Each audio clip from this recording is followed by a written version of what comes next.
I'm Simonics and welcome to everyone new checking out this video. Today I want to show you how you can transform your Next.js application, which you've written most likely with React, to a native mobile application without using React Native. So you can reuse your whole code of that Next.js application and simply throw in Capacitor. I'm going to tell you more about how Capacitor works, but basically Capacitor will take your web application, the web code, and bundle it into a native mobile application. And that's what we're going to do. We need to apply a few configuration changes to the next project, but then we will be able to run your Next.js application, including live reload, on a real native iOS and Android device. On top of that, I will also show you how you can use Ionic if you want some specific mobile-friendly adaptive UI that looks different on iOS and Android. That part is kind of optional, but I still want to bring it up in the end in case you're interested in building the best possible version from your web application for native devices. And if you want to learn more about Ionic, go check out the Ionic Academy, which is my online school to help developers build awesome mobile applications using Ionic and Capacitor. But for now, let's dive into the tutorial.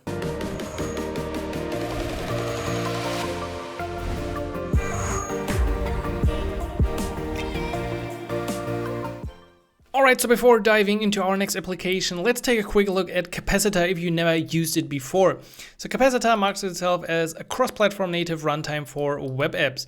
You can basically drop Capacitor into any kind of web application, be it React, Next, Svelte, Angular, Vue, it doesn't really matter. Because Capacitor just comes with a very tiny layer that is comparable to Cordova in the past. So that's actually also a point, migrate to Cordova here. Now, to install Capacitor in your project, you just need to install a little script and initialize it. And later you will be able to access different plugins, which are pretty much a bridge to native functionality. So example, you want to use the native camera. You can then use it with JavaScript through Capacitor. So Capacitor is the bridge, or offers the bridge in this case. You could also come up with your own plugins. There are community plugins, and you can also use old Cordova plugins, but this is really like future talk. And essentially, Capacitor will wrap your whole web application inside a native web view control. So on iOS, there's the WK web view element. Android, it's a standard web view as far as I know. And your web application will run in there, but it will have access to all the native functionality. And you could also, of course, easily build a progressive web app from your web code. Now, with that being said about Capacitor, it has a different philosophy than React Native or Flutter. So Capacitor is really targeted to being a drop-in solution for pretty much every web application without heavily changing your application and without requiring to learn something really new. For example, with React Native, you need to understand the native controls that you need to use. It is not the same DOM you're using with React Native. With Flutter, of course, it's a completely different environment using Dart. So each of those frameworks has areas where it shines, and Capacitor shines really for web applications and when you want to have some web code, really one code base that covers every platform. All right, with that being said, let's generate a next application. I already did this, npx create next app, my app. We can discuss about which is the best way to bootstrap React applications, but I think for Next, that should work pretty fine. So at this point, we have a package.json, and we should be able to call npm run dev to bring up our preview. In my case, actually, it's here. No, this is not the way I wanted to have it. So I need to cancel this up front, because of course I gave it a try before. And I should be able to, where's my terminal? Should be able to now also run it on 3K. I feel better when my application is always running on the same port.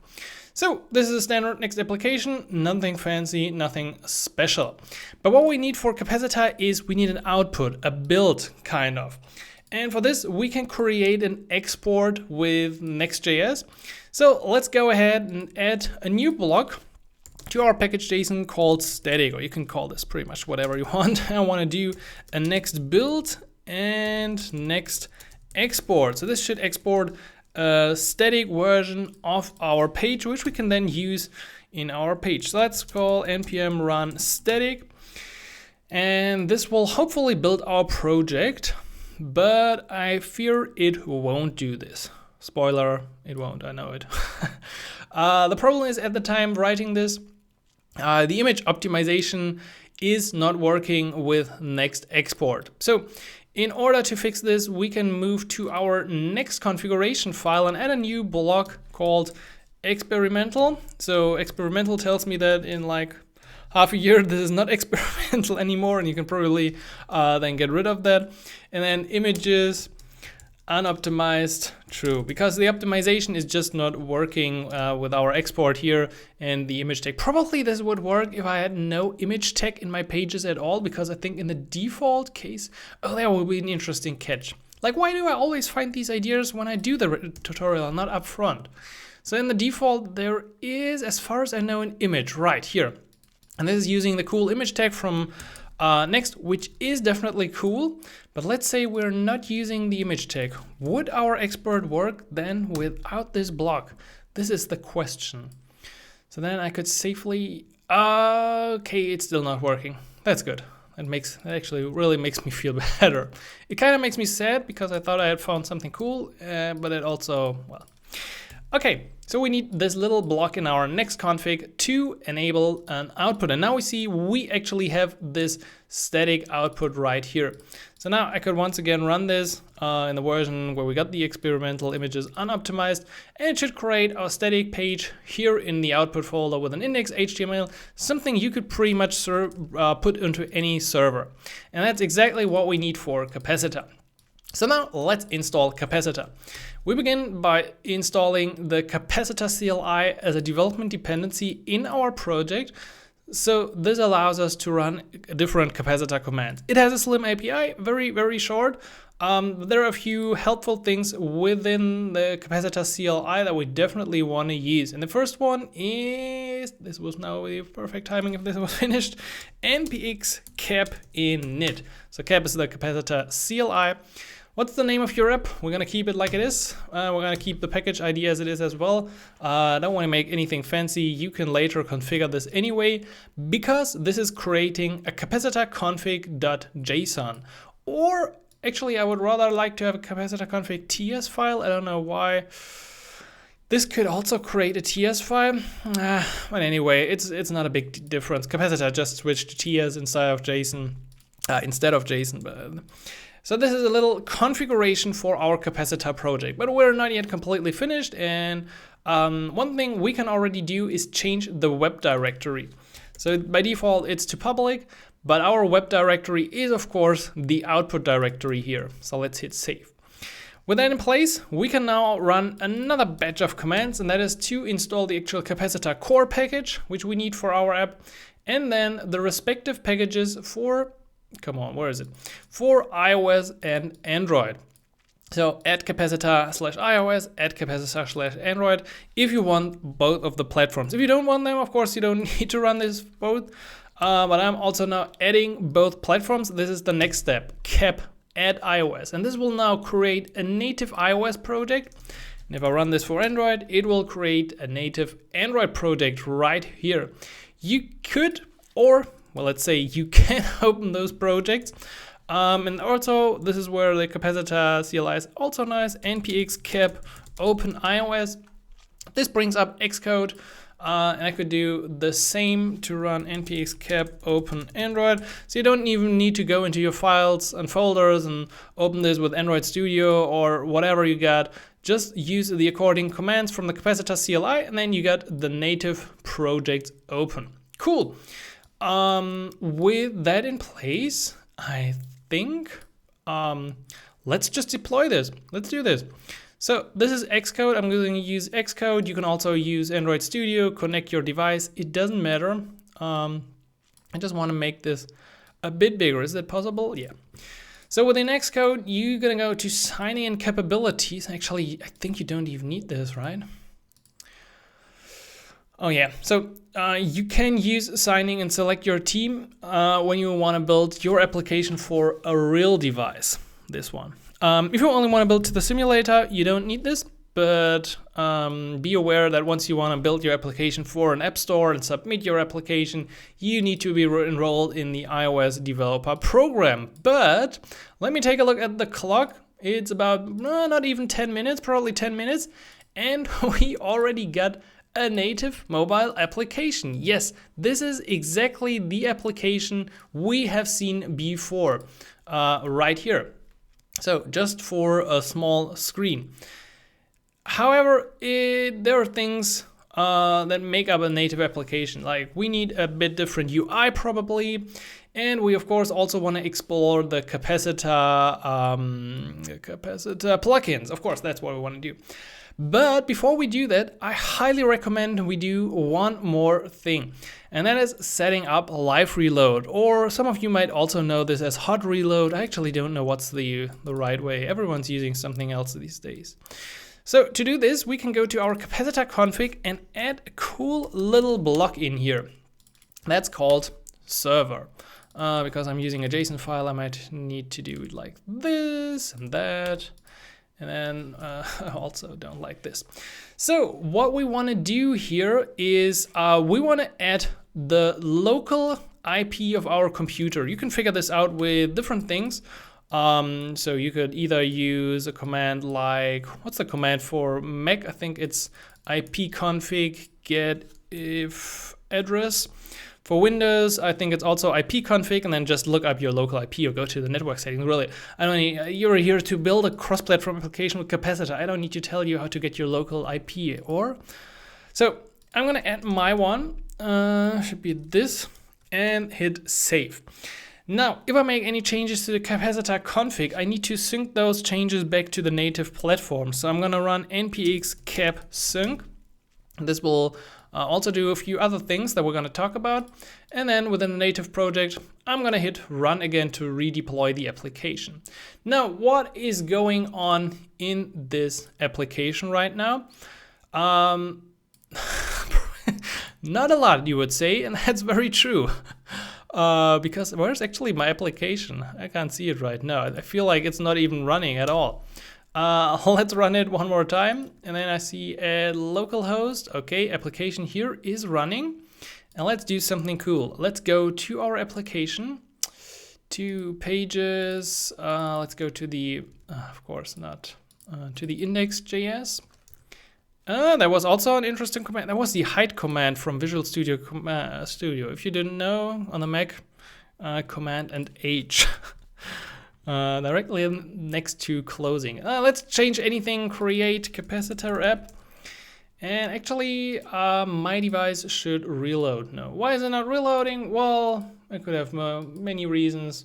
Most likely because I made a mistake. And this is the title that you actually can't see anyway. So let's try it with this one. And there we go. The hottest, the fastest live reload you have ever seen in your life. Welcome to the Ionic community. And of course, on the web, same thing happens. So this is now, of course, a lot better. This means we can change our stuff in here and immediately see the changes on a device. This is what you expect from modern frameworks. And of course, we can get this with Capacitor. It's now simply loading our application from the local URL and serving that application right in here, while we still got access to all the cool Capacitor stuff. Now, however, if we change the native project, which we will do now in a second, we might have to reload the application, but I'm going to tell you about that in a second. For now, let's close this and let's install a Capacitor plugin. So as I said, there are a bunch of plugins that you can check out. There are official plugins, there are community plugins. Now I'm gonna just use one of the most easiest ones, and that is the share. Let's use the share. Provides method for sharing content, any web share API works on iOS, Android, and the web using the new web share. Actually, the new web share API doesn't really work great. But anyway, let's run npm install Capacitor share, because all of those plugins are in their respective package. If you find anything else, like a destructuring of an plugins object, that's from Capacitor 2. At the time recording, we're at Capacitor 4. Now, because this plugin pretty much introduces native code, we can check this out in our project. We need to run the cap sync command. As we see the info log found one Capacitor plugin for Android as well for iOS, and then it will run pod install to actually install some native dependencies. And we could now check this out I usually need to dive into this to find the right file. Where is this usually hidden? Under plugins? No, this is default plugins. Every time I try to find this, I'm like, where is it? Is it under cap plugin? I think it should be somewhere under share. Web view, share. Well, you can try and capacitor. Well, that's a product. That's not really what I want. Capacitor share, there it is. And then you can actually find from the share plugin the native iOS Swift implementation, how the plugin works. And you can do the same. You could now go into Android and figure it out. No, we're not going to do the same dance in here, but you can find the same Kotlin code in there as well. Now I'm going to redeploy this to my device because we changed the native code. And then we can go ahead and write our JavaScript because that part actually can be imported, can update it, can be changed, whatever, on the fly.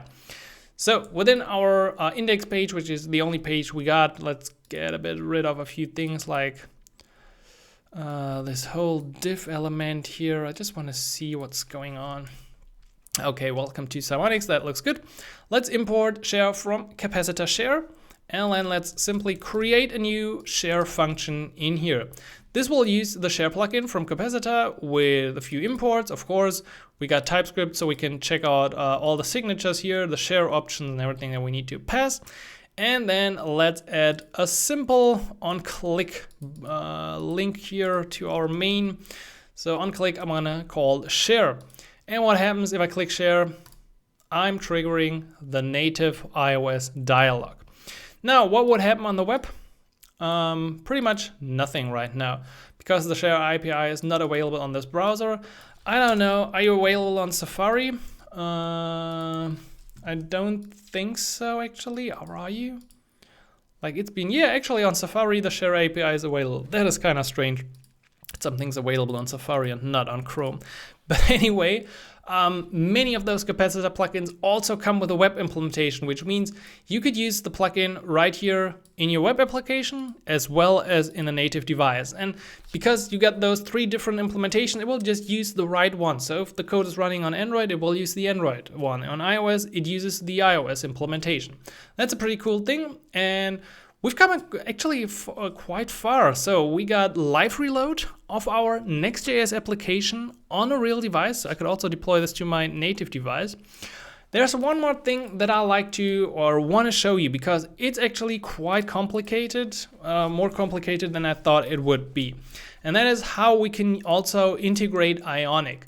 So if you've been following this channel, you know I'm kind of into Ionic. I'm also running the Ionic Academy, which is a platform with a lot of online courses to learn Ionic in the fastest possible way. And Ionic helps you with one code base for any platform, Angular, Vue, React, to build great looking mobile applications. Now, as you've seen, you don't need Ionic with Capacitor, although Capacitor was developed by the Ionic team, but think of Ionic more as a UI library of UI components. And that's what we want to integrate now, just as a little example, and this is completely optional. So let's go ahead and install the according React package. We are in the Next.js application. We're going to go with npm install Ionic React. By default, Ionic comes with Ionicons. This is a great library of pretty amazing looking icons, I think. So we're going to install that as well because it gives you really great power. npm install Ionicons. And with that in place, let's try to run our command again. And we're going to see something, npm run static. Or I think actually, I'm not 100% sure if we're going to see it here or if we are using reload. Yeah, okay, we don't see it here. Let's run the def command and then hope that we see something. But maybe we also don't see it because we're actually not even using any of the Ionic components yet. However, if I go to this page, we're going to see a blank page right now. We don't see any error, but apparently something is wrong. So to fix this, we need to do a few things. Let's begin by implementing what we actually need for Ionic to work. And that is a bunch of CSS that we need to import, which looks like this. So we could throw this simply in our app.js. This is what we got. As I said, probably you don't need all of them, but you can figure out which of them are important. And the most important line is the last one, where we import setup Ionic React and then call it, because otherwise you really don't see anything on the screen. This is the most important line. Now, it kind of seems to work again, but at the same time we're getting these strange errors here and also on the command line, I think. Not yet. So unexpected token export, and it's a problem of pretty much all the Ionic components that we're using. To fix this, we can install a new package. The problem is, I think that Ionic components, web components built with stencil, are not correctly transpiled, or something strange going on with Next.js, because this actually works better with standard React applications. However, with this fix, we can install the Next transpile modules package. Again, probably this is not required in the future anymore, but it was certainly at the time creating this video. And within our Next config, we now add something up here. Oops. Sorry about that. Using the Next transpile modules and an array of all the packages, the Ionic React, the core, stencil, which is a compiler for web components, and our new Ionic cons library. And then we change the export down here to wrap simply our Next config with our transpile modules object. Now, getting back to this. Is here anything still running? I don't want this. Let's do this. npm run dev once again. And then let's hit refresh. And I really hope that we were now able to overcome this. Yeah, it's running again. Probably not. I think, yeah, it looks a bit different because we're using a bit of Ionic CSS, which we added to our app.js, the typography and the structure and stuff like that. But we have Ionic. Can we confirm that we're using Ionic? Oh, of course we can. Let's go to our index.js and let's put something up here, a little header area. I'm gonna bring this in. There's a default Ionic header area. And with all those components, we actually need to import them manually. So Ion header, Ion title, Ion toolbar. The markup is, of course, something you might have to figure out in the future if you want to use Ionic, but now this looks kind of strange. How does it look on a simulator? Well, it also looks odd, and there is another problem, and that is hydration failed because the initial UI does not match what was rendered on the server. This is a very common problem with the Ionic UI components in server-side rendering. This also doesn't work well with SvelteKit. There's an open discussion about whether it's Ionic fault. Baseline is we need to disable server-side rendering. And there was a great article about using non-server-side friendly components with Next.js, which described a process in which we create a file which is basically, or a component that is a wrapper that disables server-side rendering. So we're gonna go with exactly this approach. So let's create a new folder, components.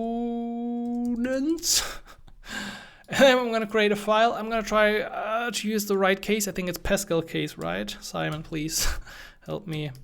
No server-side wrapper.jsx. And what we put into this is very simple, very short. It looks like this, exactly copied from the article. And now we can use this wrapper around. Actually, do we need it like fragment, or can we just use it like this? I don't want to destroy the magic, but I think I know enough about React that I can change it to this. Okay, we're gonna go to the topmost level, which is our app.js, and within the app.js, I'm just gonna wrap my component here. Am I in the right spot? Yeah, I think so. With no, and we need to put probably brackets around this, and then we also might wanna add our no. Actually, is it none? Oh, it's called none. Well, it happens. Please just import it. It's not that hard to import Visual Studio. Why are you not importing this? Like, what have I done to you? I don't want to type that line. I want you to import exactly this. Why? Why is it always me? None server side wrapper from dot something or dot something. Where is it? Is it inside components and then there? Be happy with this approach. No. All right. And we see, can refresh this and refresh this. No more server-side hydration issues. However, this doesn't really look great in here. Let me take a look at this on a mobile device. Can we actually, I feel like the mobile device is very out of sync. I'm just gonna restart it in here. Or we haven't even run a sync command lately. We're gonna do this maybe. npx cap sync. If something looks very wrong to you, just go with an npx cap sync. It won't destroy something. It usually makes life better. However, I feel that we're missing something here, and that is usually the head tag. Where is the head tag? We already got one head tag in here, but that doesn't have the right meter information. Like, what we need is the viewport width. This needs to be included. I don't know if it's enough to include it in here. Probably it isn't. But let's see. Well, okay, that looks better. Apparently we got this styles around our content, so let's get rid of this. And then, well, we're getting there. Yeah, no, it's perfect. Now the problem is that if we're using live reload like this, because of the kind of complicated setup, this sometimes messes up the header area of our application. But by default, you usually only load the application once and not do this kind of live reload thing that we're doing right now. Also on the web, it now looks like this, which is pretty nice. We can also have a nice preview. And let me show you something. Did you see that switch? This is because Ionic comes with adaptive platform styling. So on iOS, we automatically get an iOS toolbar. If I change this to, let's say, Pixel 5 and refresh, we got an Android style toolbar. So this is something I really like about Ionic, and we can do the same with any kind of button.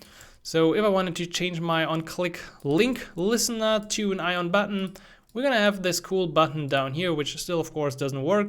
But we see on iOS, we got this rounded button. On the web, which is using material design, we got the Android style button. Also, one last thing probably is to check for the native platform, because on the web, you most likely don't want to have this header unless you have some custom styling in place. So if you want a little check, you can always use the Capacitor core package. We didn't add the import, and apparently all my imports today are not working. So let's Capacitor core. And what we can do is capacitor.is. Are you kidding me? Am I like completely lost now, or what's wrong with you? Hello, capacitor? I don't get any code completion anymore. What's going on? Like, I completely messed up my settings? This feels strange. Or did I mess up anything else in the return here? Yeah, I'll probably use curly brackets instead of those. Capacitor.is native platform. Sorry about this. So if it is a native platform, we can use this check, or we could make it easier using 2 ampersand in here. And this is just a little trick. But pretty much what we're doing is we're checking if we're running on a native platform, then we're gonna display the header like we do in here, or on the web, we're not doing it. And now we have one code base which works on the browser, works on a native device, gives us access to native platform functionality using Capacitor plugins. And I think we've covered pretty much everything that you need to get started with Next.js and Capacitor. Alright, and that's it for today's tutorial. If you've been using Next.js before, I hope you enjoyed this video, and I hope this gave you a little perspective on the possibilities you actually have, because if you're a mobile or if you are a web developer and you want to go mobile, there are different ways. You can use React Native, which requires you to learn a lot about React Native, different components that only work on native platforms. You also in general need to rewrite parts of your application, so you can only share the logic. If you want to use Flutter, you of course need to learn Dart first of all, and if you already have a web application, that's kind of huge, the gap between that. Capacitor is like the easiest way, which is just a drop into any web application and you still get a lot of the benefits. You get access to all the native functionality using the Capacitor bridge and the plugins. You can write your own plugins if you want to, and you can do this with pretty much any web project. So if you enjoyed that, make sure you also check out my Ionic Academy to learn more about this.